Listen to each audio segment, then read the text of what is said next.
ovu izložbu o Nikoli Tesli koja treba da uradi, koja treba da se održi sljedeće godine povodom 160. godišnjice njegovog rođenja, mislim da uradim ovako, putem ovoga, odnosno telex trake. Jednostavnost informacija, to su ideje koje ga vode u slikarstvo od mladosti već više od 40 godina. 1984. godine u jednom parijskom časopisu kritičarka Nicole Lessin rekla je za njegovu umetnost da je vesnik 21. veka. Tada još nije bilo tako očigledno da će 21. vek biti vek Nikole Tesle. I evo sada, kada ceo svet postaje svestan Tesline veličine, kada slavimo 160 godina od njegovog rođenja, na neki neobičan način, tako reći sudbinski, njegove ideje se uklapaju u Teslin čudesni svet i mogu da doprinesu ovoj proslavi. Pa, ovaj projekat o Nikoli Tesli, on se radi povodom 160. godišnjice njegovog rođenja. U razgovoru sa direktorom muzeja Nikoli Tesli došli smo do zaključka da bi ja možda mogao da napravim jednu izložbu na temu energije u Teslinom delu. Tog projekta sam se prihvatio i evo, on je sad pri kraju. Kao glavni moto ove izložbe su Tesline misli, koje je on ispisao i dao da se objave u časopisu Electrical Experimenter, Science and Inventions, 1919. godine. Iz tekstova koje je Tesla pisao ovom časopisu, Kešelj je napravio izbor prema motivima koje njegove slike predstavljaju. Na primjer, njegovu priču o beloj golubici je preneo putem teleprintera, perforirane trake na slikarsko platno.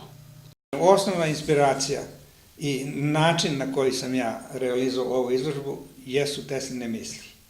Kako Tesline misli? Tako što sam njegove misli koje su objavljene 1919. godine u ovom časopisu Electrical Experimenter, izabrao sam pojedine delove i prema njima sam pravio slike. Te misli sam uz pomoć ovog teleprintera, odnosno telex traka, preneo na traku, stavio na traku, otkucao, zatim sam sa ove trake njegove misli preneo na platna. Evo, ja sad ovim putem ređam Tesline misli i sa njima ću da prekrenem celokupno platno. Posle čega ću da počnem da slikam, naravno. Znači, osnova na ovim slikama, na svim slikama, na celoj izložbi će Tesline misli. Tesline misli sada mogu rukom da se dodiruju, jer su plastične, plitak reljef, očima da se gledaju i tom prilikom ponovo čitaju. Celinu izložbe pod nazivom Na talasima Teslinog sna, čudesni svet, čini 13 slika veličine 200 puta 300 cm. Broj 13 je namerno odabran zbog njegovog mističnog karaktera. Formati su dosta veliki za naše galerijske prostore, oni su 2 puta 3 metra.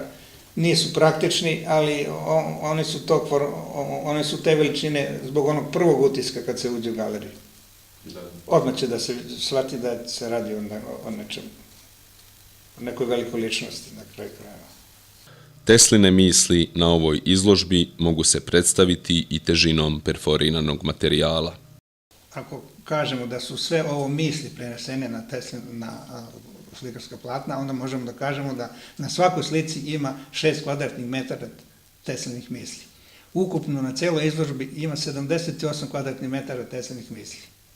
Poznato je da je Tesla u nekoliko navrata obrazlagao svoju ideju o aparatu koji bi mogao da čita misli i čiji bi se rad zasnivao na njegovoj osnovnoj postavci da su ljudi automati koji odgovaraju na spoljašnje impulse. Pošto je oko glavni organ prijema tih impulsa, to je moguće teorijski analizom reakcija ili promjene retine oka, koja je instrument za prenošenje spoljašnjih impulsa do mozga. Funkcija oka je, piše Tesla u pismu M.V. Kapu 4. marta 1919. godine, da projektuje sliku na retinu i da saopšti informaciju vlaknima optičkog nerva. Autor izložbe veruje da svaka misao povratnom akcijom izaziva sličan poremećaj i da se interpretacijom ovog efekta na retini slika može projektovati na ekran. Njegova slika je povezana sa mišlju na potpuno identičan način kao originalan utisak. Tesla je proveo mnogo godina u proučavanju ovog problema, ali mu je tu ostala samo nada kao oslonac da će ga rešiti.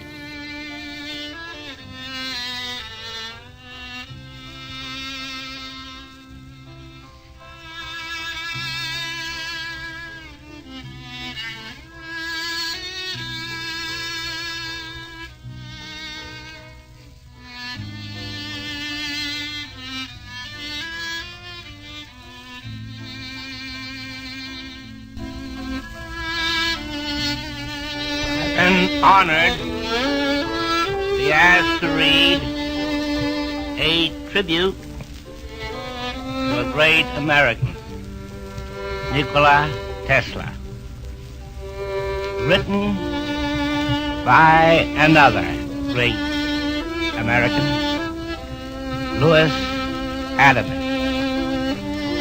Both natives of what we know as Yugoslavia, but coming from different parts, they were friends. On last Thursday night, here in our city of New York, a man who was 87 years of age died in his humble hotel room. His name was Nikola Tesla. He died in poverty, but he was one of the most useful and successful men who ever lived. His achievements were great and are becoming greater as time goes on. Nikola Tesla could have amassed hundreds of millions of dollars, could have become the richest man in the country, in the world, if he wished for riches. He didn't.